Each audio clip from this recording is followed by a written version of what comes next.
Shabbat Shalom à tous, bienvenue au nom de l'école de Yeshua. Nous voici donc arrivés à la 7e paracha.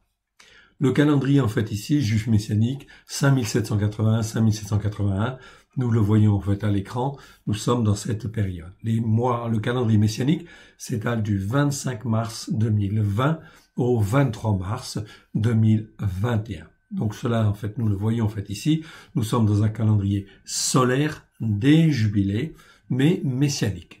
Comme on le verra en fin de compte aussi, comme on l'a déjà vu et on l'a déjà dit, c'est le calendrier que Yeshua utilisait avec ses disciples au 1er siècle. C'est aussi le calendrier, et maintenant nous le savons très clairement, nous comprenons tout le fonctionnement en fait de ce calendrier messianique avait été établi par en fait le roi David 1000 ans avant que Christ Yeshua effectivement ne vienne sur la terre en tant qu'homme. Donc ça, c'est très important, car là, nous sommes dans, en fait, ici, le calendrier de Dieu, non pas institué par nous, ni par qui que ce soit, mais par, en fait, ici, l'Éternel, au travers du roi David.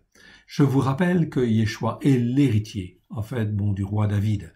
Ainsi, quand il vient sur la terre, la plupart, en fait, du temps, les gens disent, en fait, ici, aie pitié de moi, en fait, aie pitié de nous, fils de David. Ils savent que c'est l'héritier. Tous ceux qui sont croyants, en fait, dans la foi que l'Éternel veut répandre, la foi d'Abraham, d'Isaac et de Jacob, comprennent, en fait, ici, que Dieu va envoyer sur la terre un fils. Et ce sera, en fait, l'héritier du trône de David.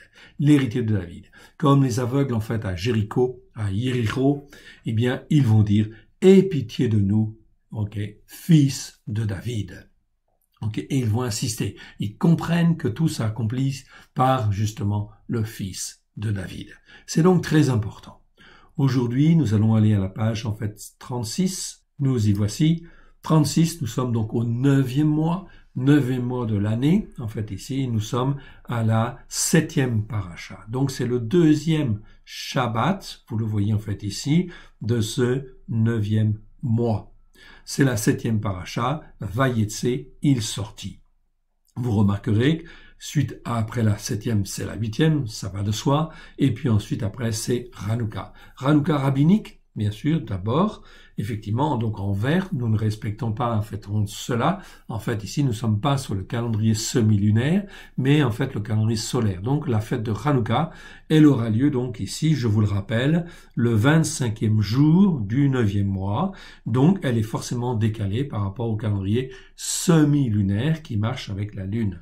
Mais c'est pas le calendrier que David avait en fait installé, avait institué. C'est donc très important. La veille au soir, c'est donc en fait le 24e jour de ce 9e mois. Ce sera le 15 décembre. Donc ce sera la fête de Hanouka messianique. Tout ce qui est en bleu, c'est tout ce qui est messianique. Oui, bien sûr.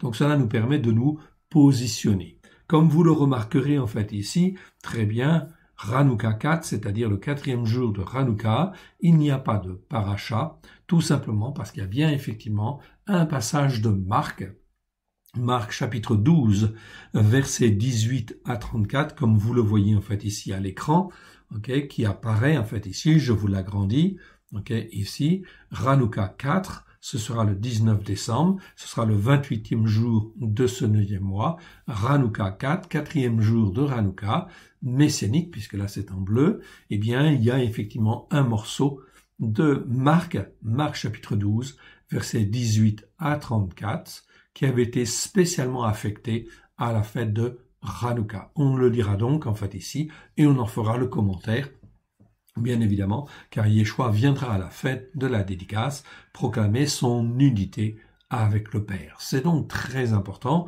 Donc on fera un enseignement justement sur ce passage qui est spécialement dédié en fait à la fête de la dédicace, fête de Hanouka. Fête de la dédicace, ça veut dire fête en fait de la dédicace du temple. En fait ici, car Hanouka, c'est la reconsécration du temple à l'Éternel. Et cela nous parle, bien sûr, afin que nous-mêmes nous puissions être reconsacrés pleinement à l'Éternel. Cela donc en fait prendra tout ce Shabbat-là, et donc la 9e paracha, elle aura lieu en fait après le Shabbat suivant. Là nous sommes en fait dans le découpage des Juifs que les Juifs avaient fait, Juifs messianiques avec des faits, lors du 1er siècle, avec la révélation de Yeshua, évidemment. C'était tellement important. Donc voilà pourquoi ils avaient affecté effectivement ce passage. Nous parlerons donc en fait ici vraiment sur cet enseignement-là. Pour le moment, nous sommes donc à la 7e paracha. Allons dans les textes et puis nous allons remettre cet instant au Seigneur.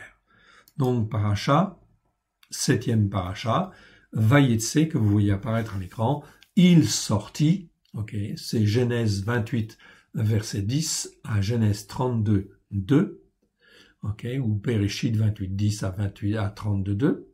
Ensuite là, les Haftarot, donc c'est Osée chapitre 11, on le dira en entier, il n'est pas très important, ok, très important en nombre de versets, il fait que 11 versets, mais on va lire en entier plutôt.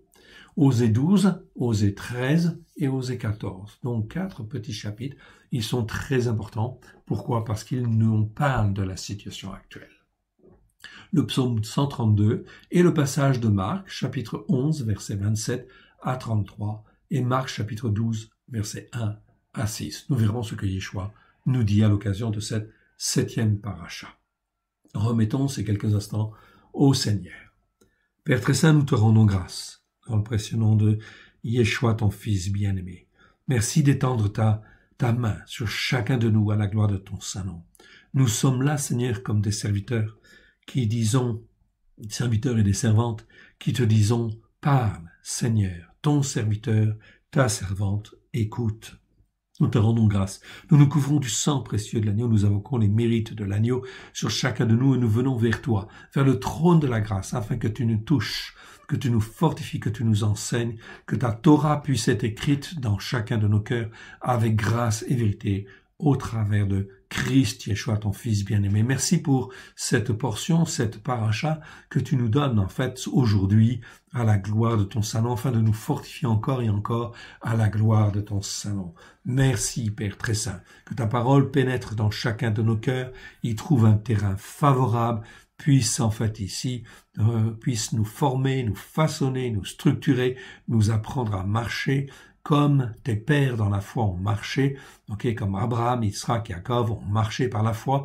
Oui, car ce sont nos pères dans la foi, que nous soyons juifs ou non juifs, à la gloire de ton Saint-Nom. Merci Seigneur pour tout ce que tu vas nous donner aujourd'hui. Je te rends grâce dans le précieux nom de Yeshua, ton Fils bien-aimé. Alléluia. Amen. Nous voici donc à la 7e paracha, donc on commence à Genèse chapitre 28, verset 10. Je vous rappelle en fait ici que nous avons déjà vu donc Abraham, comment il a marché dans sa foi, que nous avons vu en fait Yitzhak, et maintenant nous arrivons au 3e père de la foi que le Père céleste nous a donné. Donc c'est Abraham, Yitzhak et Jacob. Ici, nous voyons Yaakov. Nous étudions que Yaakov, comment Yaakov a été formé, comment il a été façonné, comment il a été instruit en fin de compte par l'Éternel au travers de Christ Yeshua, au travers de celui qui s'appelle la parole de Dieu. Oui, bien sûr. Donc ça, c'est très important de bien comprendre ces dimensions-là. Nos pères dans la foi, je le rappelle, ce n'est pas Tertullien, à droite, en fait, ici, sur les racines dites chrétiennes. Nos pères dans la foi, ce ne sont pas les pères de l'Église. Okay? Ce n'est pas Tertullien, ce n'est pas Origène, ce n'est pas tous ceux-là qui ont mis en place et qui ont avalisé la mise en place de l'Église catholique avec l'empereur romain Constantin. Non, ceux-là ne sont pas nos pères dans la foi. Même chose du côté, en fait, ici, du côté juif, eh bien, nos pères dans la foi, ce n'est pas rabbin Akiva, ce n'est pas rabbin ceci, rabbin cela, ce qu'on appelle les sages d'Israël, oui, bien sûr. Pourquoi? Parce que s'ils avaient vraiment été sages, ces sages du premier siècle, qu'on appelle les sages d'Israël, sur lesquels repose une très grande connaissance, on est d'accord, mais ces sages, en réalité, avaient rejeté la connaissance de Christ, avaient rejeté la connaissance des disciples que Dieu diffusait par ses disciples. Or, s'ils avaient refusé cette connaissance-là, ils avaient refusé la principale, en fait, des connaissances, celle qui est en Christ, oui, bien sûr. Voilà pourquoi ils ne sont pas si sages que cela. Donc, ok, ils ont droit à du respect, on est d'accord là-dessus, très bien pour leur connaissance, mais attention, ce ne sont pas des sages aussi sages qu'on pourrait le croire, oui, bien sûr, évidemment parce qu'ils ont refusé la connaissance de Christ. C'est là-dessus que le Talmud a été mis en place, je vous le rappelle. Donc, il y a des très bonnes choses dans le Talmud, je suis d'accord, tout à fait d'accord, au contraire, bien évidemment, mais dès lors que ça vient en contradiction avec la connaissance de Christ ou la connaissance des disciples, nous devons apprendre à, en fait, sélectionner, à ne pas manger n'importe quoi. C'est donc, en fait, très important, ici, de faire la distinction. Mais revenons, en fait, aux Écritures, car c'est elles qui vont nous apprendre à marcher d'une manière droite, okay, comme Abraham a marché, comme Yitzhak a marché, comme Yaakov a marché. Ici, nous sommes dans Genèse chapitre 28, verset 10. Je vous rappelle, au passage précédent, il a reçu la bénédiction, en fait, ici, de Yitzhak. Vous souvenez-vous? En fait, verset 1 à 3, 4, je vous le relis quand même pour que vous suiviez bien, effectivement. Yitzhak appela Yaakov, le bénit et lui donna cet ordre. Tu ne prendras pas une femme parmi les filles des Cananéens, de Canaan. Lève-toi, va à Padan Aram, à la maison de Bethuel, père de ta mère, et prends-y une femme d'entre les filles de Lavan, frère de ta mère. Que le Dieu Tout-Puissant, El Shaddai, te bénisse, te rende fécond, te multiplie afin que tu deviennes une multitude de peuples.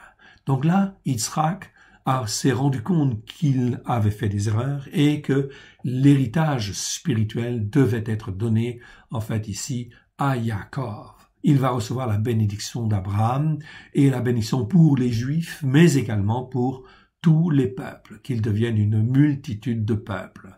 Qu'il te donne la bénédiction d'Abraham à toi et à ta postérité avec toi, afin que tu possèdes le pays où tu habites comme étranger et que Elohim a donné à Abraham. Et Yitzhak fit partir Yaakov, qui s'en alla à Padan Aram, auprès de Lavan, fils de Bethuel, l'araméen, frère de Rivka, mère de Yaakov et de Esav.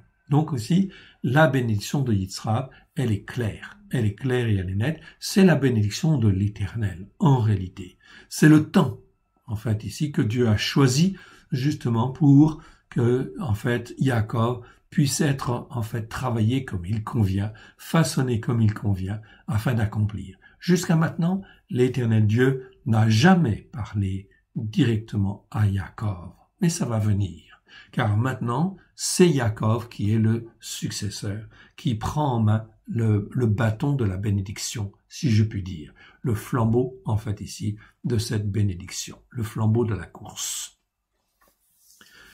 Yaakov, verset 10, écoutez bien. Yaakov sortit de Beersheba.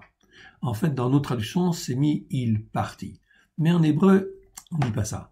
Il sortit, comme pour dire, il sortit de la condition spirituelle dans laquelle il était. Jusqu'à maintenant, Dieu ne lui a jamais parlé. Donc, il se passe quelque chose d'extraordinaire en fait ici. Voilà pourquoi c'est une coupure, c'est un début de paracha. Vayetse, ça s'appelle « il sortit ». Donc, les traductions disent la plupart du temps « il partit ». Mais c'est mieux de dire « il sortit ». C'est le mot « yatsa ».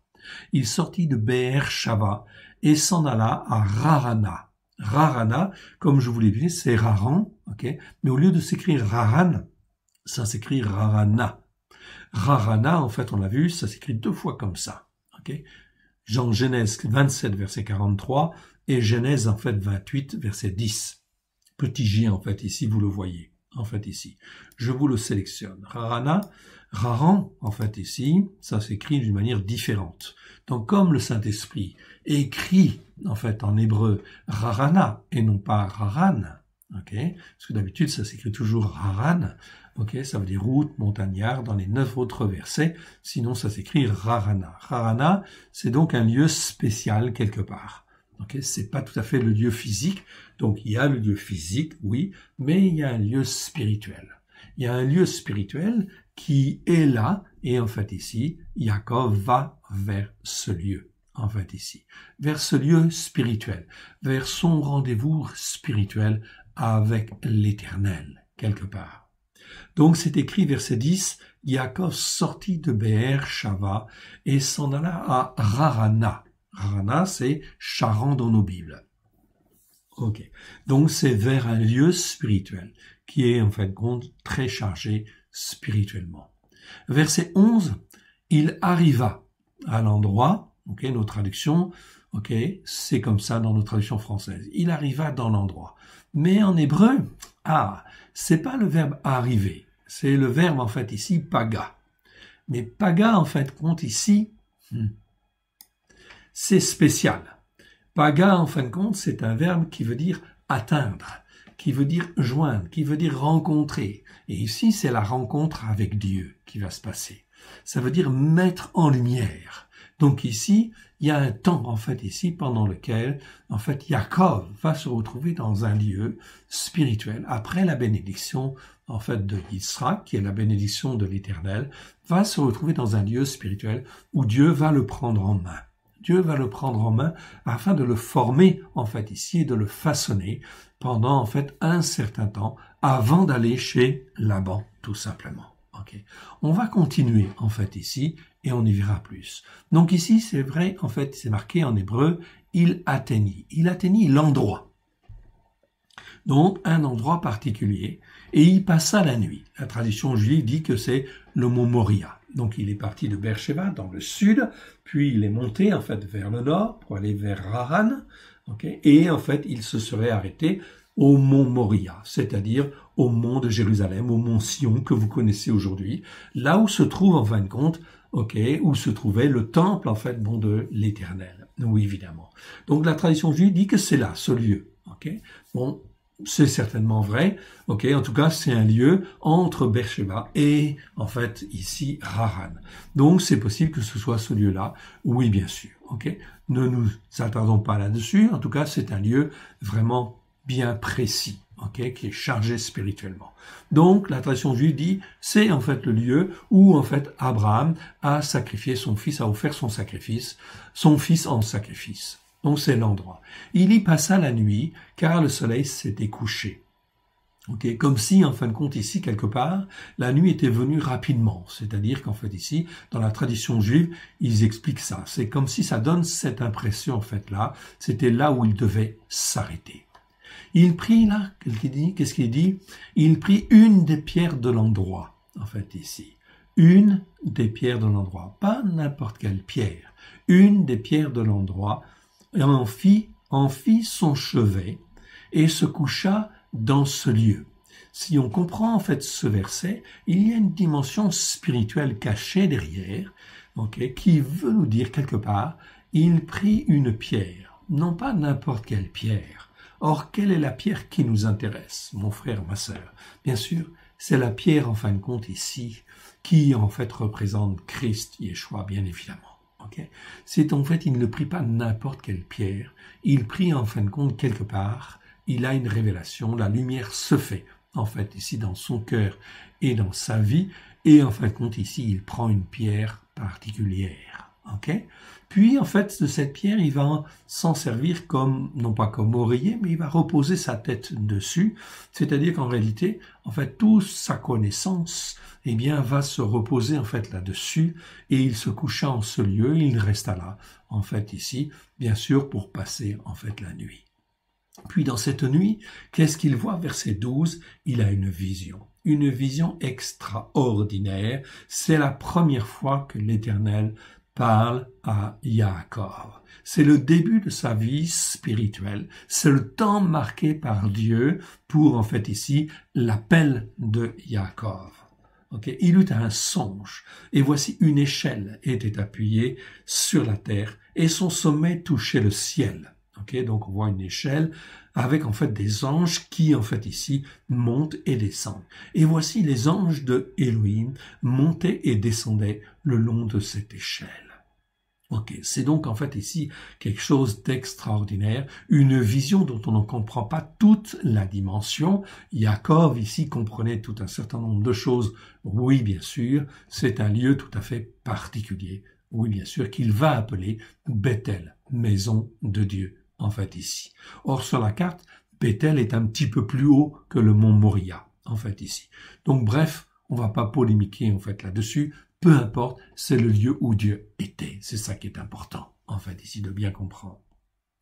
Donc, il eut un songe, verset 12, et voici, une échelle était appuyée sur la terre, et son sommet touchait au ciel. Et voici les anges de Elohim montaient et descendaient le long de cette échelle. Donc ici, c'est une révélation tout à fait particulière que Dieu, en fait, ici montre, en fait, ici à Jacob pour dire maintenant tu n'es plus seul, il y a des anges qui vont venir et qui vont te garder, en fait, ici pour te montrer le chemin, en fait, ici spirituel dans lequel tu dois apprendre à marcher. Tu dois maintenant, en fait, marcher dans une pleine obéissance et dans une pleine soumission. En fait aussi, c'est ça qui est très important de bien comprendre. C'est ça que Dieu veut nous faire comprendre, c'est que nous devons apprendre l'obéissance, c'est une chose, ok, mais encore plus l'obéissance, c'est la soumission pleine et entière au Dieu, du Dieu d'Abraham, d'Isaac et de Jacob, c'est d'apprendre à être entièrement soumis, entièrement dépendant, en fait, à Dieu, car l'Éternel Dieu est le Père des circonstances. Tant que notre foi n'est pas arrivée à ce stade-là, eh bien, ça veut dire que nous avons besoin d'apprendre et d'être façonnés. Donc, merci Seigneur pour les épreuves. Pourquoi? Parce qu'elles nous apprennent à rentrer dans l'obéissance et la soumission au seul Dieu unique et vrai. Voilà donc, en fait, ici, l'apprentissage, en fait, ici, de Jacob qui se fait. Verset 13. Et voici.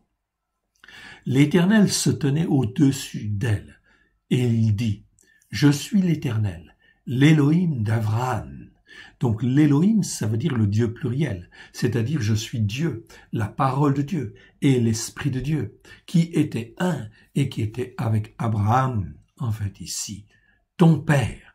Et en fait, l'Élohim de Yitzhak, c'est aussi en fin de compte ici le Dieu en fait qui est trois en fait ici, qui est Dieu lui-même, la parole de Dieu et l'Esprit de Dieu, qui était connu de Abraham et qui était connu en fait de Yitzhak. En fait ici, la révélation ici est confirmée. C'est la première fois, je le répète, c'est la première fois que l'Éternel Dieu parle directement à Jacob. En songe, oui bien sûr, mais il lui parle. Okay. Donc je suis l'Éternel, l'Élohim d'Abraham, ton père, et l'Élohim de Yitzhak. Okay. Donc ici c'est une révélation, c'est le temps de Dieu pour marquer la vie en fait de Jacob. La terre sur laquelle tu es couché, je la donnerai à toi et à ta postérité. Donc une confirmation. Ce n'est plus Yitzhak qui parle, c'était hier l'Éternel qui parlait au travers de la bouche de Yitzhak, mais maintenant c'est l'Éternel lui-même qui parle. Je suis l'Éternel, l'Élohim d'Abraham et l'Élohim de Yitzhak. La terre sur laquelle tu es couché, je la donnerai à toi et à ta postérité. Donc ici, Jacob a été travaillé, a traversé un certain nombre d'épreuves déjà. Je vous le rappelle en fin de compte qu'il a quel âge en fait à ce moment-là? Il a 63 ans, en fait, ici. Souvenez-vous. Ok? Donc, on va retenir ça et on en reparlera tout à l'heure. Ta postérité sera comme la poussière de la terre. Verset 14. Ta postérité sera comme la poussière de la terre. Tu t'étendras à l'Occident et à l'Orient, au septentrion et au midi, c'est-à-dire au nord et au midi, et toutes les familles de la terre seront bénies en toi et en ta postérité. Donc on voit bien que l'héritage de la bénédiction spirituelle, il passe de Abraham à Yitzhak et il passe à Jacob. Voilà pourquoi notre Dieu, que je sois juif ou non juif, je dois dire que mes pères dans la foi, c'est Abraham, Yitzhak et Jacob. Okay? Il n'y en a pas d'autres pères, en fait, ici, de cette assemblée de croyants, en fait, ici, qui sont rachetés au travers de Christ Yeshua. Nous sommes là dans la bénédiction d'Abraham, d'Israël et de Jacob. Voilà pourquoi, dans nos prières, nous devons dire, en fait, ici, qui est notre Dieu. Notre Dieu, c'est toujours le Dieu d'Abraham, de Yitzhak et de Jacob. Donc, on est là dans bien l'identification claire et nette par rapport, en fin de compte, à la Torah. Oui, bien sûr. Ok, donc très important. Et toutes les familles de la terre seront bénies en toi et en ta postérité. Donc que je sois juif ou non juif, on voit bien que la bénédiction d'Abraham, d'Isaac et Jacob est à la fois pour les juifs et les non-juifs. Et elle va se concrétiser au travers de Christ Yeshua, la venue de Christ Yeshua, qui vient accomplir pleinement les promesses faites à Abraham, Yitzhak et Jacob. On est donc là dans une continuité pleine et entière. Je vous souligne ça, en fait, très important, car nous sommes en train de terminer la traduction, en fait, de la Brit Hadasha, Et voilà, en fin de compte, ici, c'est bien écrit, c'est bien une continuité. Quand Paulos parle, Pétros parle, il parle bien, en fin de compte, de la réalisation. Christ Yeshua est venu pour accomplir pleinement ses promesses faites à Abraham, Yitzhak et Jacob. Pas autre chose, pas pour créer une autre église ou une autre assemblée, etc. Non, qui ne soit pas sur les racines. Non, c'est vraiment la concrétisation des promesses faites à Abraham, Israël et Jacob. C'est donc très important de comprendre cela afin que nous ne nous laissions pas entraîner par des fausses doctrines ou des interprétations en fait erronées qui voudraient en fait poser les fondements sur autre chose que sur Christ. Christ est bien en fait posé sur Abraham, Yitzhak et Jacob. Nous le verrons dans cette nouvelle traduction, bien sûr, du Nouveau Testament, de la Brit Hadasha, qu'il va bientôt venir. Ok, on vous l'annoncera quand elle sera terminée. Il y aura une vidéo spéciale pour cela. Verset 15. Ok, donc je répète, verset 14, « Ta postérité sera comme la poussière de la terre. Tu t'étendras à l'Occident et à l'Orient, au septentrion et au midi, et toutes les familles de la terre seront bénies en toi et en ta postérité. » Ici, vous avez en fait, entre parenthèses, en rouge, ici la continuation en fait des bénédictions. Deutéronome 12, 20, Deutéronome 19, 18, 19, 8, et vous avez en fait compte ici, la promesse avait été faite à Abraham dans Genèse 12, verset 3, puis ensuite encore dans Genèse 17, verset 4 à 7, Genèse 18, 18 à 19, Genèse 20, verset 15 à 18, là c'est l'ange de l'Éternel qui parle. Qui est qui? Eh bien, qui est Yeshua lui-même, qui parle à Abraham et qui confirme en fait ici la promesse en fait ici. C'est Yeshua, oui, bien sûr. C'est l'ange de Elohim qui parle, oui, bien sûr. Genèse 24, 26, verset 4, la bénédiction est transmise à Yitzhak, puis en fait ici, là où nous sommes, Genèse 28, 14, elle est transmise à Jacob. Elle sera ensuite transmise, on va en parler en fait dans les psaumes, psaume 22, verset 28, c'est l'œuvre de Christ parmi toutes les familles de la terre, c'est écrit en fait ici. Pétros va le rappeler, en fait, ici, dans Acte 3, 25, où Pétros rappelle que l'onction du Saint-Esprit qui vient à la Pentecôte, c'est dans le but de réaliser les promesses que Dieu a faites à Abraham, Israël et Jacob. Pas autre chose. Donc une onction de puissance dans le but de faire une assemblée de croyants qui soit sur, en fait, ici, les racines de la foi, les racines hébraïques de la foi. Sur la foi d'Abraham, d'Israël et de Jacob. Pétros va le confirmer encore dans Acte 3, 25, mais en fait aussi Paulos dans Galates chapitre 3, verset 8. Paulos va aussi bien sûr le confirmer. Ils ont le même langage.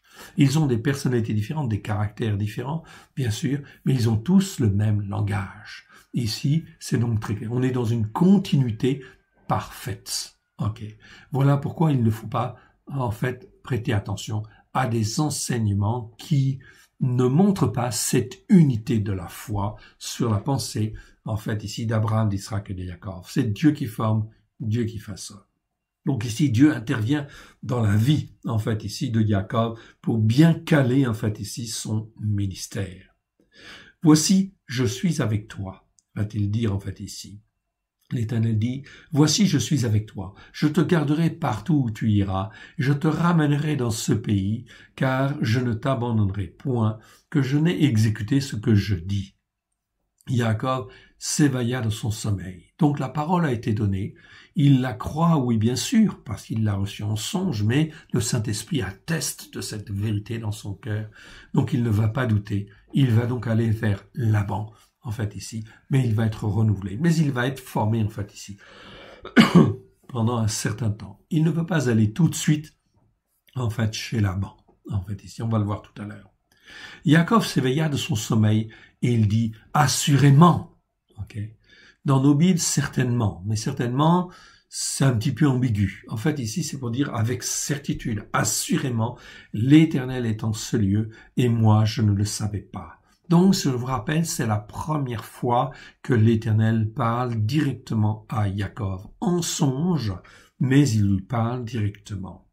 Verset 17, saisi de crainte, il dit que ce lieu est redoutable. Oui, bien sûr. Donc, il a vécu un moment tout à fait exceptionnel, en fait, ici. C'est ici la maison de Elohim. Ok. Elohim, Dieu pluriel. C'est ici la porte des cieux. Ah! Porte des cieux, ça n'existe qu'une seule fois dans, en fait, le Tanakh, dans la Torah. La porte des cieux. C'est ici la porte des cieux. Et qui est la porte? On te parle de qui, en fait, ici, quelque part? On te parle du Christ en devenir, tout simplement. En fait, ici. La porte, en fait, ici, c'est pour ça que Yeshua va dire « Je suis la porte ». Donc, c'est comme s'il était en train de dire, en fait, ici, à Yaakov, ok, « Je suis la porte ». Ok, je suis la porte, je suis celui qui va te guider, qui va te garder. Et effectivement, ici quelque part, c'est la révélation de Yeshua lui-même. Au travers du nom de l'Éternel, ici, c'est en fait ici Yeshua qui est révélé quelque part. Parce que Yeshua est l'image du Père. Voilà pourquoi dans certains versets, le mot éternel, c'est parfois le Père, et c'est parfois, on a l'impression, c'est le Fils, qui est en fait l'image du Père. Il est à l'identique l'image du Père. Ok, il est comme le Père, il est un avec le Père. Donc là, on a une révélation tout à fait particulière. Voilà pourquoi Yaakov a cette révélation du Christ à venir. Il comprend en fait ici que Dieu va choisir un homme qui va venir et qui fera l'expiation et qui est le Christ. Ici, il a la révélation en fait de la porte des cieux. En fait ici, qui est Yeshua lui-même. Donc, porte des cieux. Regardez ce qui se passe en fait après. Verset 18. Et Jacob se leva de bon matin. Il prit la pierre dont il avait fait son chevet. Donc, il n'a pas pris n'importe quelle pierre. Il avait choisi, souvenez-vous, une pierre particulière qui était l'image quelque part de Christ, quelque part. En fait ici, donc c'est pas n'importe quelle pierre. Et l'Hébreu dit ici, il prit la pierre. L'article, en fait en hébreu, est mis au mot pierre, ici. Le Saint-Esprit rajoute l'article à cette pierre-là, à Even. C'est en fait tout à fait comme un signe pour dire c'est pas n'importe quelle pierre. Donc il prit la pierre, ça veut dire il adhérait pleinement à la foi dans le Christ. En fait ici, bien évidemment. Donc il croyait dans le Messie à venir que Dieu allait donner et il croyait dans le Christ à venir. Dans l'ange qui sauve, le messager qui sauve, oui bien sûr, qui est symbolisé en fait ici par cette pierre sur laquelle il a posé sa tête. C'est pas n'importe quelle pierre. En hébreu, c'est Even. Even, en hébreu, pierre, c'est Even. Ici, en fait, il y a un article. Donc, on ne met pas un article en hébreu. En fait, ici, le Saint-Esprit ne met pas un article n'importe où. En français, je vous le rappelle, on met nous un article partout. La table, le mur, le plafond, ok, le sol, la chaise. On nous met un article partout. En hébreu, non. On ne met pas un article. En fait, ici, ok, c'est toujours un indéfini. En fait ici. Par contre, quand on met l'article devant le Saint-Esprit, met l'article, alors là, c'est pour dire, c'est la pierre en particulier, en fait ici. C'est une pierre spécifique. Donc, ceci est caché, oui, bien sûr, afin que tout le monde ne parle pas. C'est comme, mon frère, ma sœur, c'est comme une parabole, en fait ici. C'est exactement pareil. C'est ici une image, une figure, une symbolique, en fait ici. On te dit que, en fait ici, Yaakov a fait une rencontre avec l'Éternel, avec celui qui sauve. Oui, bien sûr, en fait ici. Il prit la pierre dont il avait fait son chevet. Donc l'Éternel Dieu le Père prend une pierre, en fait ici, comme symbole, en fait ici, de Yeshua. Il est la pierre angulaire. Et oui, on y vient, en fait ici. On est là, tout à fait. C'est la pierre angulaire, quelque part. C'est l'image de la pierre angulaire.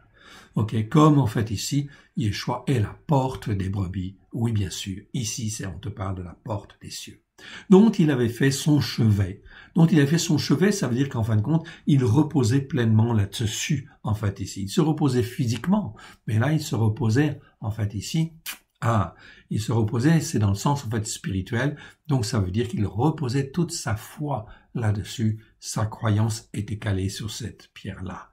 Il l'adressa pour monument, à tel point qu'il s'en savait l'importance, il l'adressa pour monument. Donc c'est pas n'importe quelle pierre, il l'adressa pour monument, et qu'est-ce qu'il fait? Il versa de l'huile sur son sommet. Quelle est l'image derrière? L'image, c'est en fait ici l'onction du Saint-Esprit. Oui, bien sûr.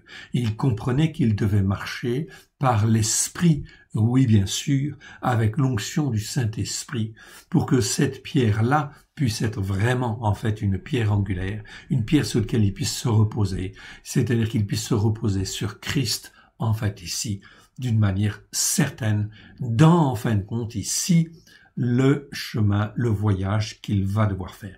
Il va donc être formé, façonné. Il donna à ce lieu le nom de Béthel. Béthel, Beth, ça veut dire maison, El, ça veut dire Dieu. En fait, ici. Donc, maison du Dieu. El, c'est Dieu, mais c'est Dieu fort, c'est Dieu puissant, c'est Dieu qui agit, en fait, ici. Donc là, c'est Béthel qui agit sur la terre. Béthel, c'est le lieu. Donc, c'est pas n'importe quel lieu, on le voit, en fait, ici. Mais la ville s'appelait auparavant Luz. Donc ici, on est bien dans une ville, en fait ici, qui avant s'appelait d'un autre nom, et en fait ici, elle s'appelle, en fait ici, Béthel, à cause de cette révélation. Jacob fit un vœu, donc il fait un engagement, là. Il croit et il écoute, et il va s'engager, en disant, si Elohim est avec moi. Ok, donc le Dieu 3 fois saint, le Dieu, en fin de compte, ici, d'Abraham, ok, on est l'Élohim d'Abraham, l'Élohim de Yitzhak. Si maintenant cet Élohim-là est aussi l'Élohim de Jacob, c'est ça qu'il est en train de dire, c'est-à-dire mon Élohim, ok, et me garde dans la voie, en fait, ici. Donc, on ne te parle pas simplement du voyage. Oui, bien sûr, c'est pendant le voyage. Mais ici, en hébreu, c'est le mot derer.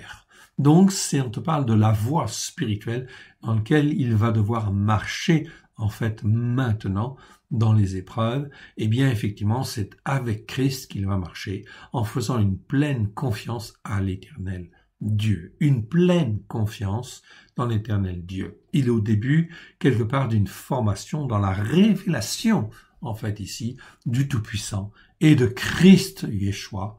Oui, bien sûr. C'est en réalité une nouvelle naissance, si vous voulez. Ça correspond à ça. Ce qu'on appelle, en fait, dans la Brit Hadasha, une nouvelle naissance. On peut dire que la nouvelle naissance de Jacob, elle était là. Avant, il avait une connaissance, oui. Il était très instruit, puisqu'il marchait, il étudiait dans les tentes. Il restait dans les tentes, c'est-à-dire dans l'enseignement de Sem, l'enseignement de Héber, l'enseignement d'Abraham, de Yitzhak. Il était dans ces enseignements-là, oui, bien sûr. Mais il n'avait pas encore la révélation. Il n'avait pas encore fait la rencontre avec l'Éternel. Ici, c'est la nouvelle naissance. C'est une nouvelle naissance. C'est une illustration de cette nouvelle naissance. Et c'est ce que nous devons faire, chacun de nous, bien sûr. Nous devons avoir cette nouvelle naissance. C'est rappelé, en fait, ici, Yeshua va le rappeler à Nicodème dans Jean chapitre 3. Dans Jean chapitre 3, il va dire à Nicodème qui a beaucoup de connaissances. Ok, bien évidemment. Ok, c'est un ancien, en fait, ici, Nicodème. Et en fait, Yeshua va lui dire, il faut naître de nouveau. Ok, il faut naître en esprit pour voir le royaume de Dieu. Et en fait, un peu plus tard, en fait, dans quelques versets plus tard, il faut en fait qu'on naître de nouveau pour rentrer dans le royaume de Dieu. C'est donc là très important. Ici, nous voyons l'étape de Jacob. L'étape de Jacob, c'est comme nous, en fait, ici, à un moment de notre vie, eh bien, c'est le temps de Dieu pour que nous puissions rentrer, en fait, ici, dans le royaume de Dieu. Eh bien, on a besoin, en fin de compte, de la pierre angulaire et on a besoin de l'huile, oui, bien sûr, donc du Saint-Esprit, afin, effectivement, de marcher en nouveauté de vie. Ici, ce passage-là nous parle de la nouvelle naissance, de la naissance spirituelle, pas de la naissance intellectuelle, ok? La naissance intellectuelle, là, comment dire, le renouvellement intellectuel est très important, hein, les connaissances sont très importantes, mais le renouvellement du Saint-Esprit est fondamental. On est là dans la nouvelle naissance. Donc c'est là que Jacob fait un vœu et il comprend. Verset 20. Jacob fit un vœu en disant, si Elohim, le Dieu d'Abraham, le Dieu de Yitzhak, si Elohim est avec moi, s'il est mon Dieu maintenant, et me garde dans la voie, ici, ok, s'il me donne du pain à manger et des habits pour me vêtir, et si je retourne en paix à la maison de mon Père, alors l'Éternel sera mon Elohim, en fait, ici, mon Elohim. Voilà. Ici, c'est pareil avec chacun de nous. Nous devons faire cette expérience, oui, bien sûr, et passer par cette étape, bien évidemment. Il y a le baptême d'eau.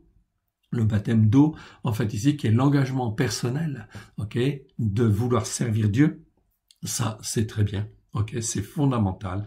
C'est, en fin de compte, ici, l'engagement volontaire de chacun, où on apprend des connaissances, on apprend des connaissances. Puis, en fait, il y a un deuxième baptême.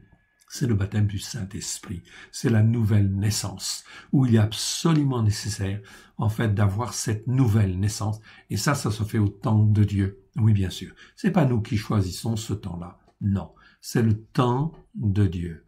Mais c'est le temps aussi où toi, tu vas te demander, si tu as conscience de ça, si tu veux naître de nouveau parce que tu ne l'es pas ou tu penses que tu n'as pas reçu le Saint-Esprit, alors dans Luc 11, est-ce que Dieu va te le refuser? Non. C'est écrit, il te suffit de le demander. Et à ce moment-là, tes yeux vont s'ouvrir.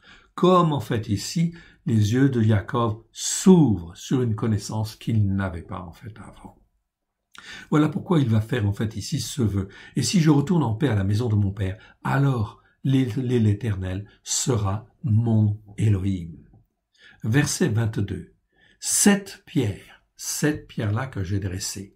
Donc c'est pas n'importe quelle pierre, c'est un hommage à Yeshua, c'est l'image de Yeshua quelque part, du Christ en fait à venir, oui bien sûr, puisque là on marche par la foi, comme Abraham a marché.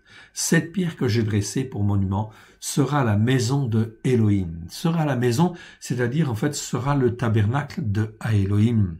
C'est pour ça qu'en fait ici, cette pierre angulaire que nous connaissons, qui est Christ, elle est très importante. Si je repose ma tête dessus, eh bien, cela veut dire quoi? Cela veut dire que ma maison va devenir la maison de l'Éternel, un tabernacle de l'Éternel. C'est pour ça que Paulos parle, en fait ici, que nous devenons une habitation de Dieu en esprit. Oui, bien sûr, ça se fait avec la nouvelle naissance, l'onction du Saint-Esprit. Oui, bien sûr. Sera la maison de Elohim, et je te donnerai la dîme de tout ce que tu me donneras. C'est-à-dire qu'en fait ici, c'est une reconnaissance. La dîme, c'est une reconnaissance, donc Yaakov l'a bien compris, mais il dit en fait ici, je te donnerai 10% de tout ce que je reçois, parce que à partir de maintenant, je considère en fait ici que en fait Elohim, le Dieu, est le maître de tout, le maître des circonstances, peu importe les circonstances, je marche par la foi et je donne la dîme de tout en reconnaissance. En reconnaissance, c'est un signe de foi, en fait ici, de marcher, en fait, de la marche par la foi avec Dieu, en fait ici. Voilà pourquoi la dîme, ok, c'est pas que Dieu a besoin d'argent, Dieu il a tout l'argent du monde, mais la dîme, c'est un acte de reconnaissance, c'est reconnaître que Dieu est le maître de tout. Tant que je donne pas la dîme pleinement, ça veut dire que je ne reconnais pas, en fait, compte que Dieu est le maître des circonstances. En fait, ici, de toutes les circonstances. C'est en fait ici une marche par la foi. Nous allons donc là, nous voyons donc en fait ici, la nouvelle naissance. Nouvelle naissance, en fait ici, de Jacob. Jacob, à quel âge? On l'a vu, il a 63 ans, lorsqu'il quitte, en fait, Beersheba. Jacob sortit de Beersheba, il avait donc 63 ans, et il s'en va vers Rarana, vers Haran. Ok. Donc ici, un petit commentaire, vous le voyez en fait en rouge, en fait ici. Yitzhak dit à Yaakov d'aller à Padena Aram, okay, à la maison de Bethuel, père de Rivka, okay, et d'y prendre une femme d'entre les filles de Laban. En fait ici, frère de son frère de sa mère. Okay, ici. Je vous l'agrandis un peu. À ce moment-là, Yaakov, il a 63 ans. Quand il quitte son père. Quand il quitte son père, à Beersheba. Beersheba, c'est Beersheba. Les Écritures, en fait, nous disent qu'il va à Rarana, Charan. Genèse 28, verset 10, c'est ce que nous venons de lire, en fait, ici. En fait, ici, cette période ici est très importante. Cette période, on la passe jamais en fait on a d'enseignement dans les églises, mais en réalité ici, il y a bien une préparation. La révélation en fait ici se fait, les yeux de Yaakov s'ouvrent, dans une connaissance nouvelle. Et il va rester dans ce lieu, Rarana, il va y rester 14 ans. Donc il ne va pas aller tout de suite, en fait ici, chez en fait Laban. Il va rester 14 ans dans ce lieu-là où il a reposé sa tête pour être formé, façonné dans cette connaissance. Qu'est-ce qu'il a bien pu apprendre? Eh bien, il a bien pu apprendre en fait ici toute la connaissance dont il avait besoin afin d'être formé. En fait, on pense, la tradition juive dit, en fait ici que, en fait, il était chez Héber. Héber, c'est qui? C'est Héber. Héber, le prophète, oui. Et oui, Héber est le prophète qui vit en fait encore. C'est un patriarche. Et il habitait en fait ici, en fait, Haran. Donc, avant d'aller à Padenat Aram, c'est chez Laban, il arriva, en fait, chez Laban. Lorsqu'il arriva chez Laban, il avait 77 ans. Et oui, on est sûr, en fin de compte, de cette date. Il avait 77 ans lorsqu'il est arrivé chez, en fait, Laban. Donc, entre 63 ans et 77 ans, il y a un trou, en fait, ici, de 14 ans. Donc voilà qu'on a cherché. La tradition juive a cherché. La tradition chrétienne n'a pas cherché du tout, parce qu'elle n'est pas du tout au fait de ces choses-là, en fait, ici. Mais en réalité, c'est très important, parce que ça nous montre la foi. Comment la foi, elle fonctionne, comment elle est travaillée. Oui, bien sûr. Donc ici, en fait, je vois que Abraham, en fait, ici, il a été appelé, il a été travaillé par un certain nombre d'épreuves. Yitzhak, même chose, il a été appelé et il a été travaillé pendant un certain temps. Même chose avec Yaakov. Ici, Yaakov est appelé. Il y a un appel sur Yaakov. Est-ce qu'il va aller tout de suite, en fait, ici, aller au travail, aller en mission? Non. Il va rester là. Dieu va le faire rester là. L'Éternel va le faire rester là. 14 ans. Afin qu'il soit formé. Voilà pourquoi, en fait, ici, souvent dans les églises, on entend souvent « Dieu m'a dit, Dieu m'a dit, Dieu m'a dit, et je fais ». Dieu a dit, oui, certainement que Dieu t'a dit, mais pas pour que tu fasses, pour que tu apprennes l'obéissance et la soumission pleine et entière au Dieu, au seul Dieu unique et vrai. Comme Jacob, en fait, ici, apprend, en fait, la soumission, ça va durer 14 ans, en fait, ici. En fait, sa formation, elle n'est pas terminée, sa formation, au bout des 14 ans. Mais ici, 14 ans, en fin de compte, ici, il est obligé de rester avec le prophète Héber. Le prophète Héber qui est toujours vivant. Oui, pourquoi? Parce que Héber, on te dit, en fait, ici, qu'il a vécu 464 ans. 464 ans, c'est écrit dans Genèse, verset 11, verset 16 à 17.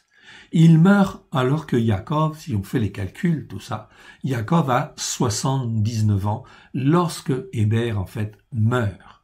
Donc, en partant, en fait, en quittant Yitzhak et en quittant, en fin de compte, Rivka, sa famille, à Beersheba, il était obligé de se réfugier quelque part. Et en fin de compte, dans la connaissance, en fait, de Dieu qu'il pouvait, en fait, avoir, il va chez un de ses patriarches, bien sûr. Pourquoi? Afin d'être formé, façonné, et aussi afin d'être instruit avec cette nouvelle révélation. Qu'est-ce que ça veut dire, en fait, le fait que l'Éternel Dieu m'ait parlé, en fait, comme cela, que j'ai eu cette révélation, en fait, à Bethel, il fallait qu'il en parle avec quelqu'un, bien évidemment, en fait, qu'il puisse partager, donc il va voir qui, en fait, le prophète Héber. Pourquoi l'Éternel fait durer la vie de Héber 464 ans? Parce qu'il est un témoin fidèle de Elohim. Donc, en fait, ici, Héber va le former, va le façonner. L'Écriture ne le dit pas explicitement, elle le dit indirectement. Pourquoi, en fait, l'Éternel fait vivre, en fait, Héber, donc 464 ans, il y a une raison. Dieu ne fait jamais rien, en fait, sans raison. Donc, sa vie, en fait, perdure longtemps, jusqu'à ce que, en fait, ici, justement, Yaakov puisse être formé. Héber était un prophète, oui, que Abraham a connu, oui, bien sûr, que, en fait, Yitzhak a connu, et en fait, ici, que Jacob a connu. On peut dire que Héber est le prophète qui a maintenu, en fait, aussi, quelque part, était un témoin qui a permis, en fait, ici, à l'Éternel Dieu d'avoir, en fin de compte, ici, un témoignage vivant de ce que Dieu avait révélé à Noé, oui, bien sûr. Ok, à Noé et à Sem. Donc ici, en leur foi, elle a été façonnée, travaillée. Et là, il va rester 14 ans. On sait en fin de compte ici qu'il est resté 14 ans, car il ne va arriver chez Laban. En fait, lorsqu'il va arriver chez Laban, il aura 77 ans. Ok, comment le sait-on? On sait précisément son âge, car Yaakov, c'est écrit dans les Écritures. Yaakov avait 130 ans. Okay. Peut-être ces passages-là ne nous sont pas familiers, c'est pas grave, cela viendra. Okay. Mais c'est important qu'on puisse bien comprendre la dimension spirituelle. Jacob, il est formé, il a une révélation et il est formé. Chaque fois que Dieu me donne une révélation ou nous donne une révélation, ce n'est pas pour que nous fassions à la place de Dieu, c'est pour que Dieu fasse, il te dit ce qu'il va faire avec toi, mais pour que tu accomplisses cette mission, en fait, on va pas dire comme ça. On va dire pour que Dieu accomplisse cette mission au travers de toi, il faut que tu apprennes quoi? L'obéissance et la soumission. C'est Dieu qui doit faire par son Saint-Esprit. Toi, tu dois accompagner Dieu. Tu dois, en fin de compte, être un serviteur. Mais un serviteur obéissant et soumis. Tu dois être ce que les évangiles appellent un doulos. C'est mal traduit dans nos évangiles, c'est traduit par serviteur. Okay? Mais un serviteur qui des fois fait un peu ce qu'il veut. Non. Okay?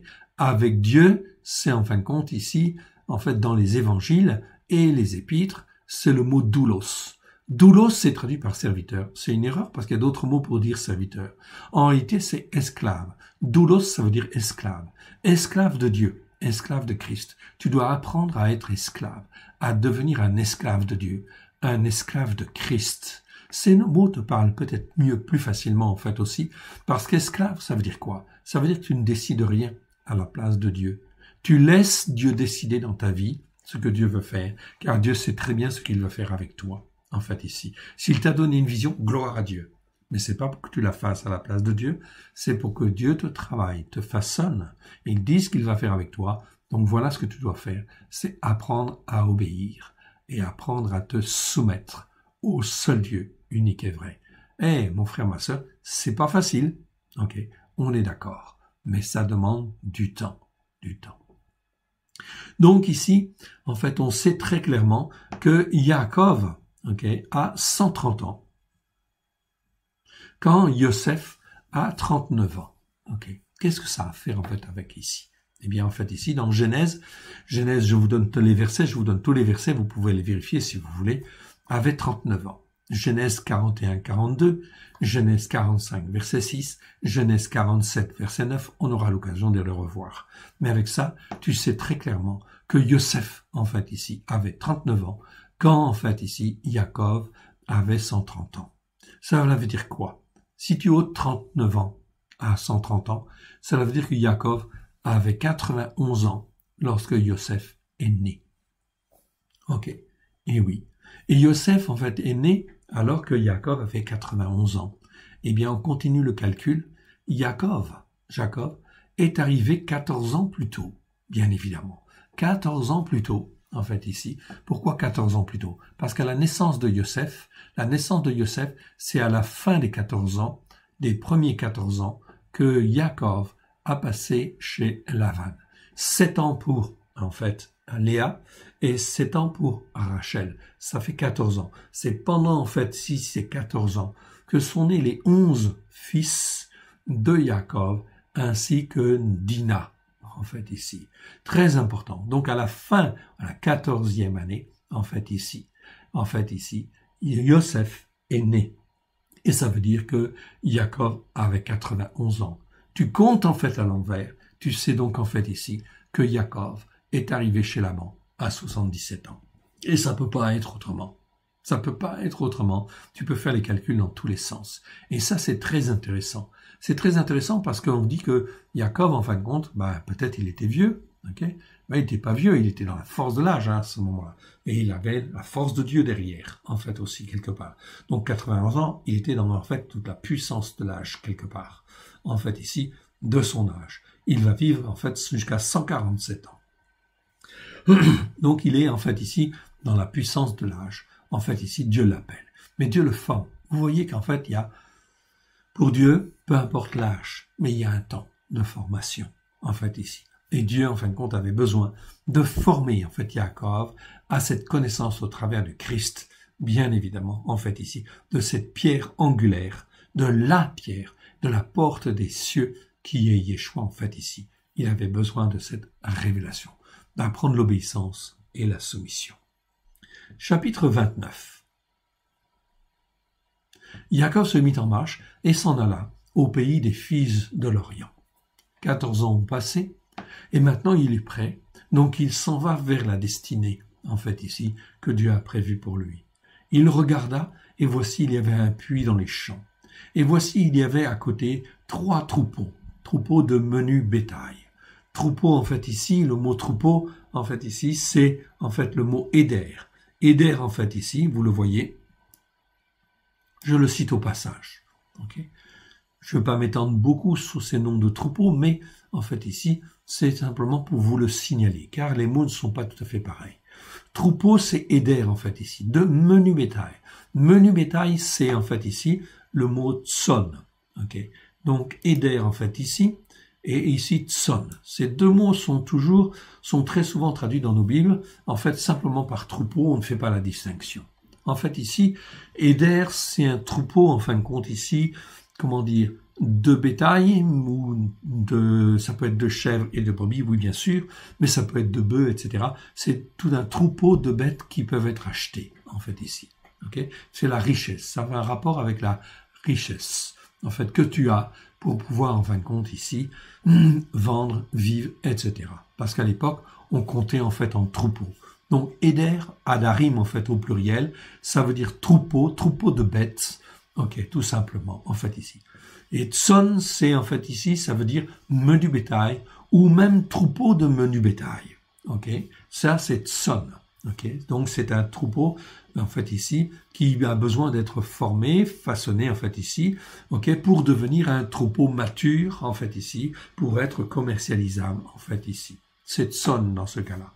Mais c'est, en fait, tson, c'est toujours menu bétail. C'est toujours un troupeau de menu bétail. Donc, il n'y a pas en fait, ici, de bovins là-dedans. C'est, en fait, ici, en fait, tson, c'est à la fois des ovins et des caprins, c'est-à-dire des chèvres ou des boucs, avec, en fait, ici, des moutons, au sens général, c'est-à-dire des brebis et des béliers, en fait, ici. Donc ça, c'est la catégorie des moutons, en fait, ici.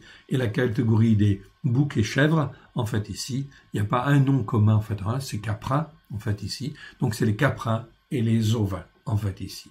Donc ça fait partie des tson, donc du menu bétail.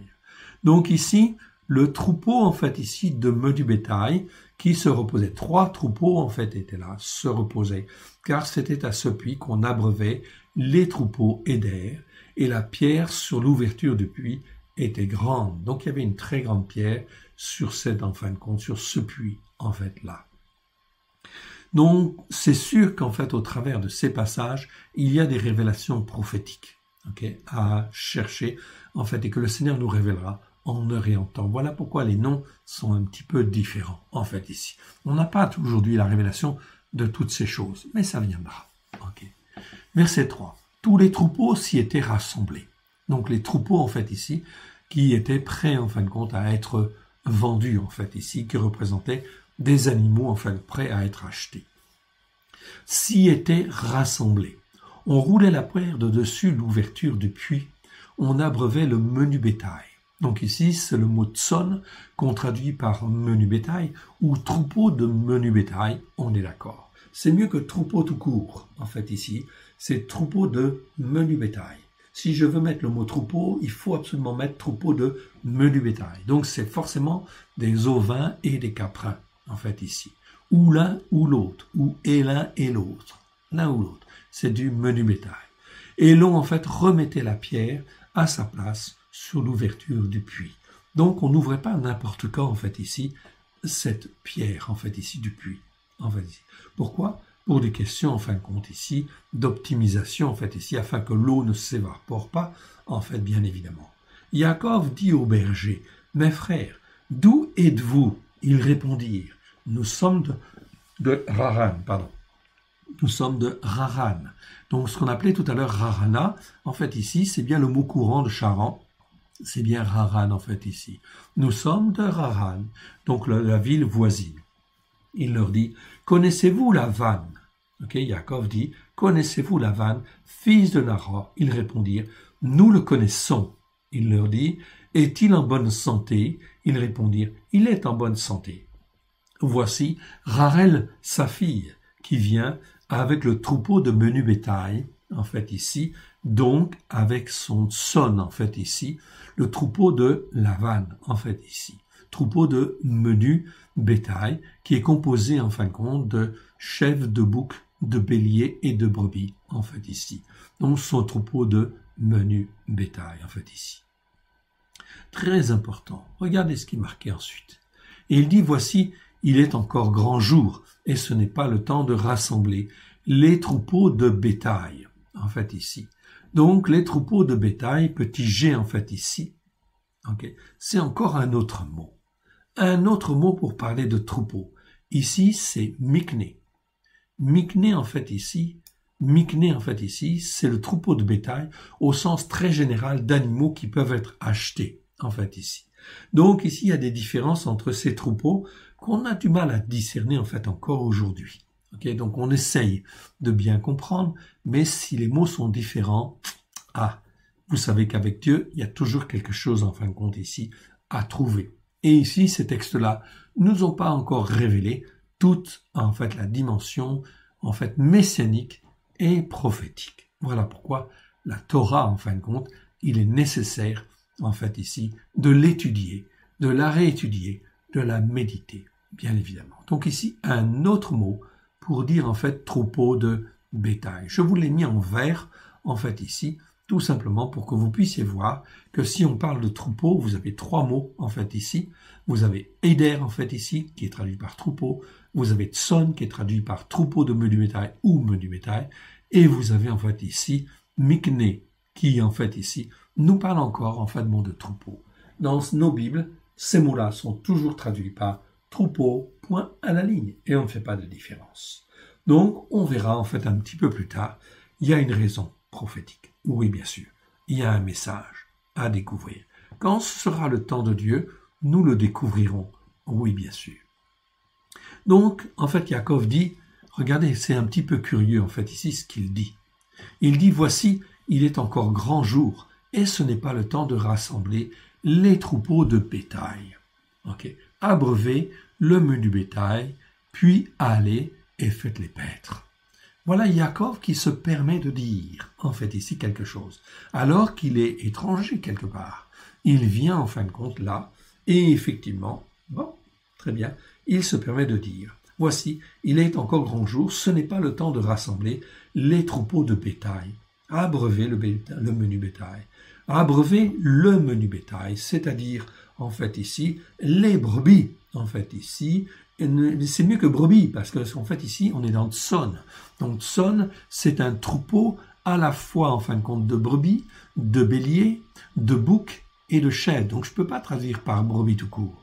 Donc, ici, abreuvez le menu bétail, puis allez et faites les paître. Donc, ici, c'est comme si, en fait, il y a bien ici une dimension prophétique quelque part, qui est en fait très claire, en fait, ici. C'est pas le temps de rassembler certains troupeaux de bétail qui sont ici en vert.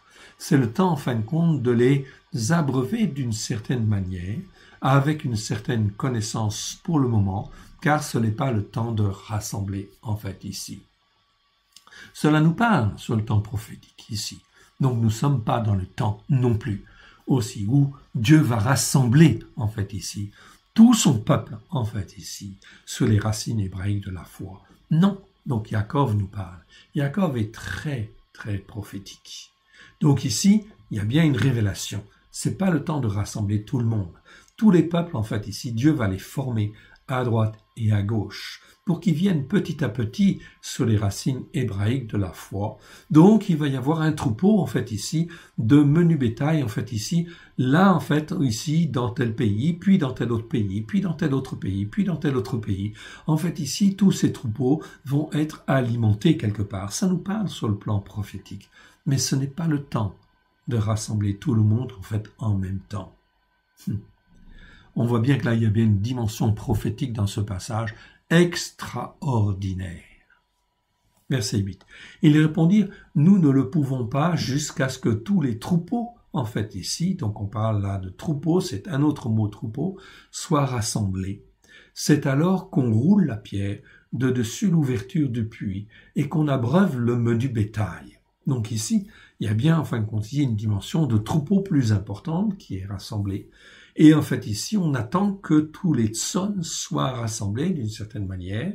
Imaginez en fin de compte ici les troupeaux, en fait ici, qui sont dans un même pays, mais qui sont en fait ici rassemblés ici, puis ici, puis ici, puis ici.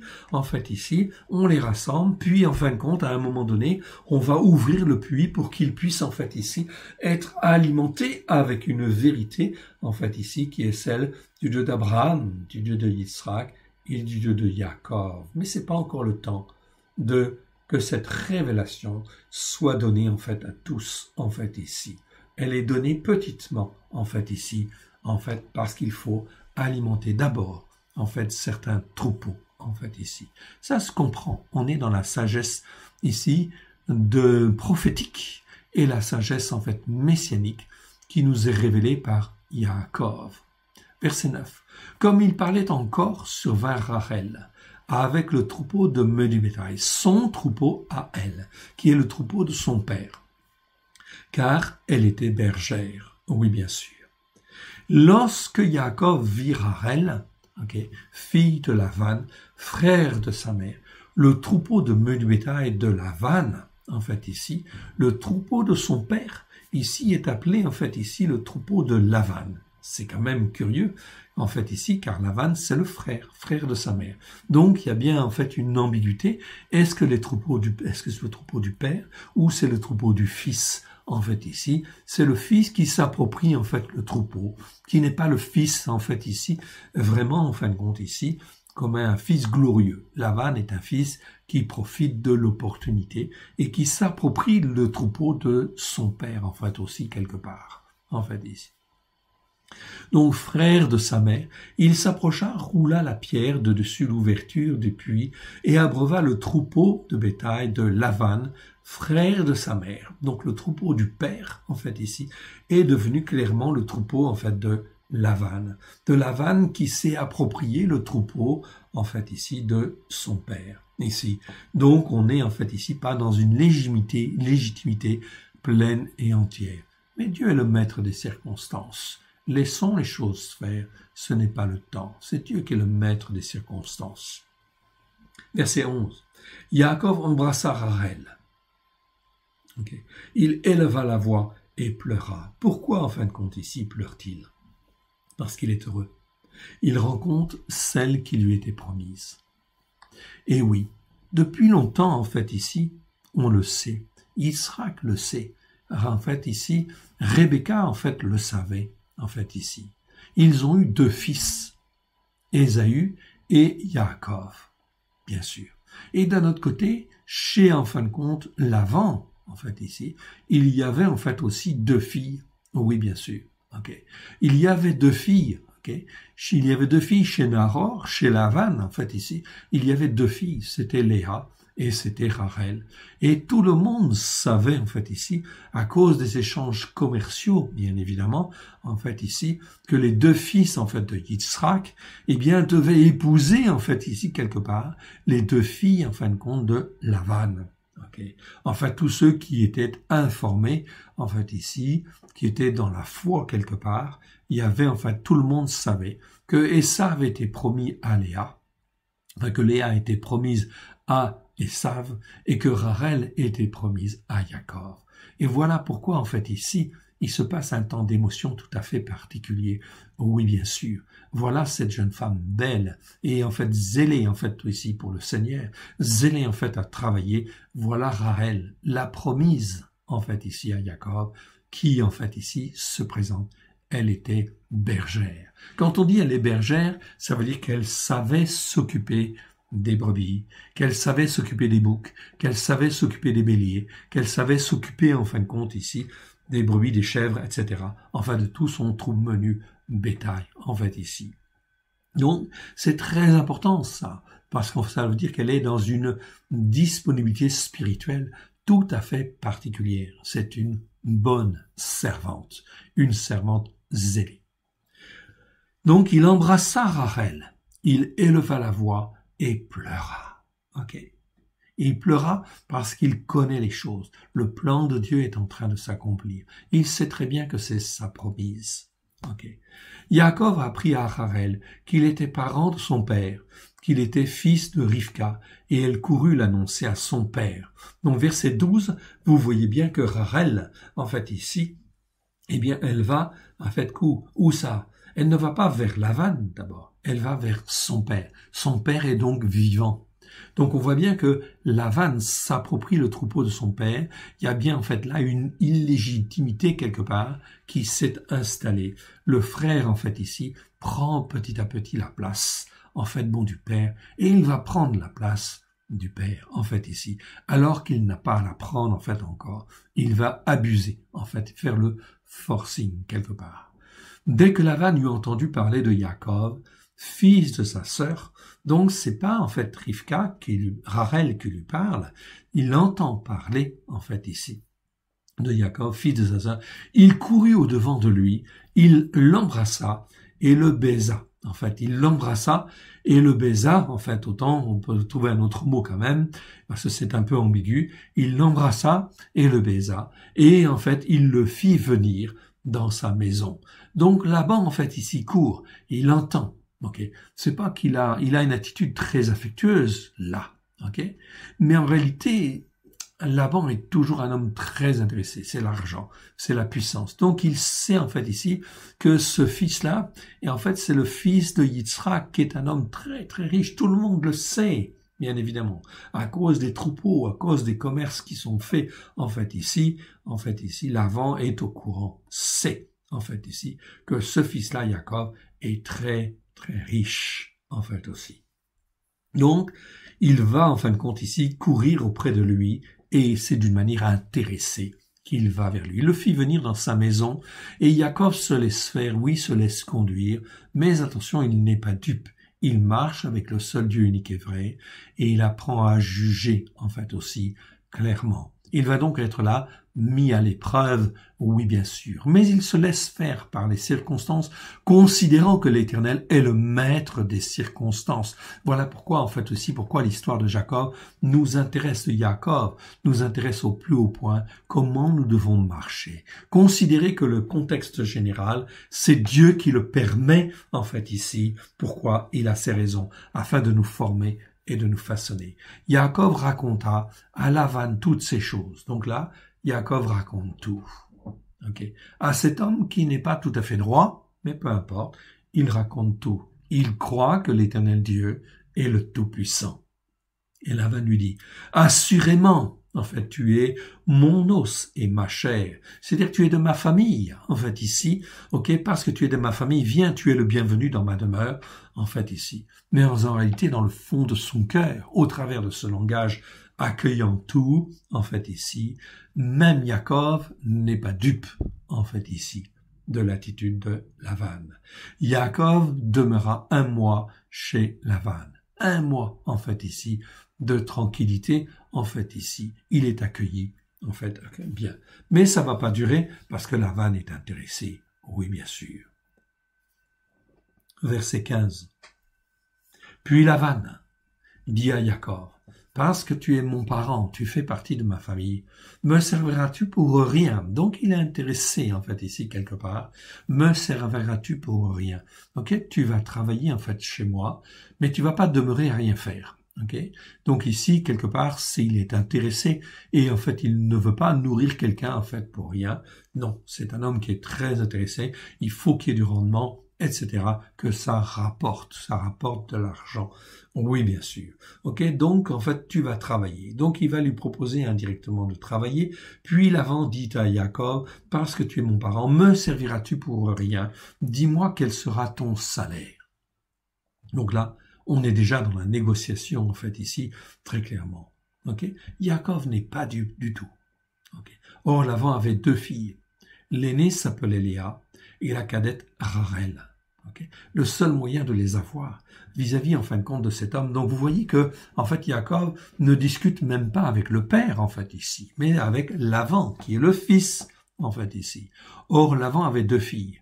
L'aînée s'appelait Léa et la cadette Rachel. Rachel en fait ici Rachel. Léa avait les yeux délicats, mais Rachel était belle de taille, belle de figure. Okay. Donc je te dis en fait ici, Léa avait les yeux délicats, okay, parce qu'elle pleurait tout le temps en fait ici. Elle pleurait tout le temps, pourquoi? Parce que Léa, comme je vous l'ai dit tout à l'heure, elle était promise à Ésaü. Mais Ésaü n'en voulait pas, il préférait les filles de Canaan. Okay. C'est pour cela en fin de compte ici que Léa voyait bien que en fait elle normalement était destinée à être l'épouse de Ésaü. Mais en fait ici, eh bien, elle n'était pas été prise. Donc elle se morfondait, elle se lamentait, elle pleurait, elle était dans la tristesse et à force en fait de pleurer, la tradition juive dit en fin de compte, eh bien qu'elle avait presque perdu la vue. En fait, bon, elle était vraiment en fin de compte dans un état déplorable en fait ici quelque part. Elle était l'aînée des 2 filles et en réalité elle avait été abandonnée quelque part. Et voilà en fin de compte Jacob qui vient en fait ici, le 2e fils qui vient et il vient en fin de compte prendre sa promise Rachel en fait ici. Donc Jacob, on te dit précisément clairement en fait ici verset 18, Jacob aimait Rachel et il dit je te servirai 7 ans pour Rachel, ta fille cadette. Ok, ta fille cadette. Voilà, c'est ça qui m'intéresse. Ok, je ne veux pas d'argent. Ok, je veux en fin de compte ici ta fille cadette. Il dit ta fille comme s'il parlait au père. On voit bien qu'il y a ici en fait usurpation d'autorité en fait ici quelque part parce qu'il parle à Laban, en fait à Lavan en fait ici. Donc peu importe, il en fin de compte dit clairement ce qu'il veut. Tu veux que je travaille pour toi? C'est d'accord. Ok, je travaille pour toi, mais pour ta fille cadette. Ok. Jacob aimait Rachel. Il dit, je te servirai 7 ans. 7 ans pour Rachel, ta fille cadette. Qu'est-ce que 7 ans en fin de compte? Ici, pour la femme qu'il aimait, c'était comme un rien. Et Lavan dit, j'aime mieux te la donner que de la donner à un autre homme. Reste chez moi. Donc ici, Jacob vient, il réclame Rachel, c'est le seul moyen. Donc il va parler le même langage que Laban, okay, mais il n'est pas dupe, mais il accomplit le plan de Dieu. Il sait que Rachel, en fait, est la femme qui est promise, qui lui est promise. Donc il demande Rachel. Okay. En plus, belle de taille, belle de figure, ça ne gâchait rien en fait ici. Ça va de soi. Ainsi, Jacob servit 7 années pour Rachel. Okay. Et il était heureux, porté par l'amour en fait ici, et elles furent à ses yeux comme quelques jours, parce qu'il l'aimait. Okay. Donc ces 7 années ne furent pas un problème pour lui. En fait ici, il a servi, elles furent comme quelques jours. Ensuite, Jacob dit à Lavan, donne-moi ma femme. Donc les 7 ans sont écoulés, car mon temps est accompli, et j'irai vers elle. Donc le temps est accompli en fait des 7 années. Donc il dit à Lavan, en fait ici, qui, je vous le rappelle, est un homme en fin de compte calculateur. Ok, bien évidemment. Okay. Calculateur qui aime l'argent. Donne-moi ma femme, donne-moi ma femme, car mon temps est accompli et j'irai vers elle. Où est le père là-dedans? Il n'est pas là en tout cas. Okay. Donne-moi en fait ma femme, car mon temps est accompli. Il s'adresse à Lavan. Lavan a pris l'autorité. A pris en fait l'autorité en fait ici dans cette maison. Lavan réunit, mais c'est tout ce qui l'intéresse, c'est l'argent. Donc Jacob va jouer avec ça. Il est intelligent, il est en fin de compte, éclairé par Dieu, en fait aussi. Donc il va en fin de compte ici user en fait aussi, il va être plus intelligent quelque part, en fait ici, que Lavan. Lavan réunit tous les gens du lieu et fit un festin. Donc on fait un festin pour le mariage. Mais le soir, en fait, il prit Léa, sa fille. Il l'appelle sa fille, en fait, ici. Et l'amena, en fait, vers Jacob et s'approcha d'elle. Il prit Léa, sa fille, et l'amena vers Jacob, qui s'approcha d'elle. Donc Léa, en fin de compte, est donnée en prête en premier. Donc ici, Jacob va être trompé. Et Lavan donna pour servante à Léa, sa fille, Zilpa, sa servante.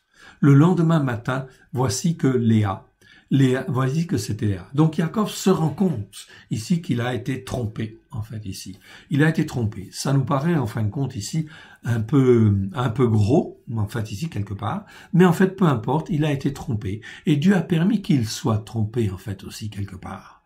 Pourquoi? Souvenez-vous, Yaakov a été trompé. Yaakov a trompé.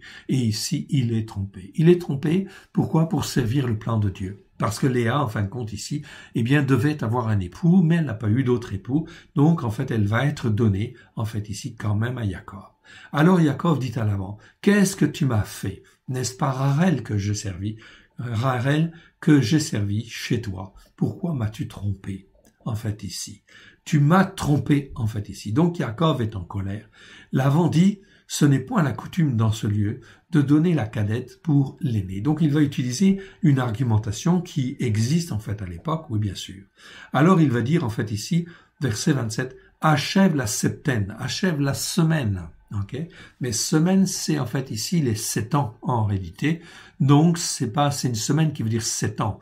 Donc il existe un vieux mot français qui est septaine. On aurait pu dire septennat, mais septennat ça fait trop politique, ça fait trop en fin de compte politique. Donc il existe un vieux mot qui s'appelait septaine, qui veut dire un groupe de 7 en fait ici, qui est utilisé en fait aussi dans Daniel, en fait ici, qui est traduit par semaine. Mais c'est une septaine. C'est le mot Shavuot, mais qui est écrit un petit peu différemment en fait ici, phonétisé d'une certaine manière, en fait ici, chevois. C'est le mot chevois, en fait ici, que vous voyez en fait ici.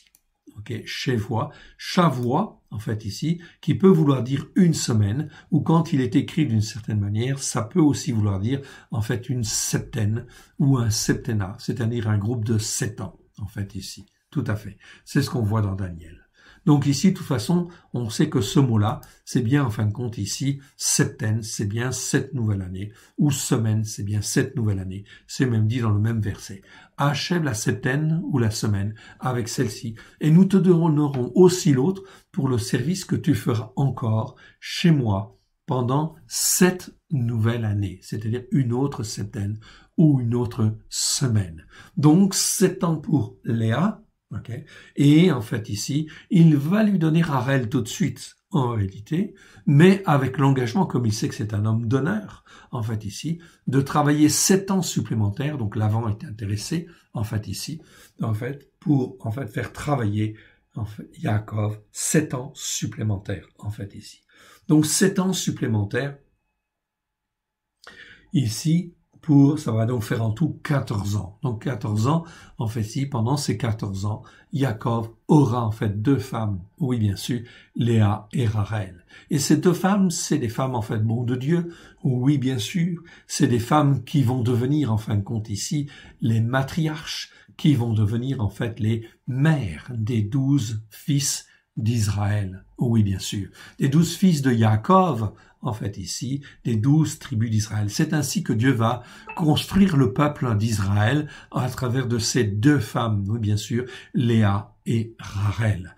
Les temps sont courts, bien évidemment, il reste en fait ici, on a perdu un peu de temps, en fait ici, et ici en 14 ans, eh bien en fait ici, Yaakov va avoir 11 fils et une fille.